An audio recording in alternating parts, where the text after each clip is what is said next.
ஆண்டவர்கிட்ட முழங்கால் படியிட்டு I surrender myself to you God அப்படின்னு சொல்கிறதுக்கு அர்த்தம் என் சைட்லேருந்து ஒரு 50% எஃபர்ட் போடுற ஆண்டவரே, நீங்கள் உங்கள் சைட்லேருந்து ஒரு 50% ஆசீர்வாதம் கொடுங்கன்றது கிடையாது.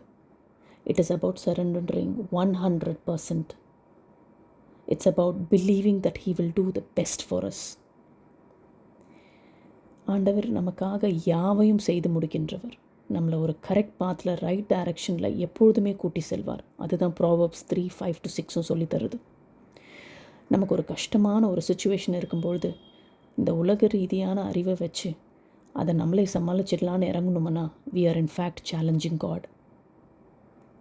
அதில் நமக்கு தோல்வி நிச்சயம். அதே நாம் அவரிடத்தில் ஒப்பு கொடுத்தோமானால் நம்முடைய ஒத்தாசை பர்வதத்திலிருந்து வரும். Philippians 1-6 சொல்கிறது என்னென்னா, உங்களில் தேவன் நற்செயல்களை செய்ய தொடங்கினார். அவர் ஆல்ரெடி செய்ய தொடங்கி விட்டார்.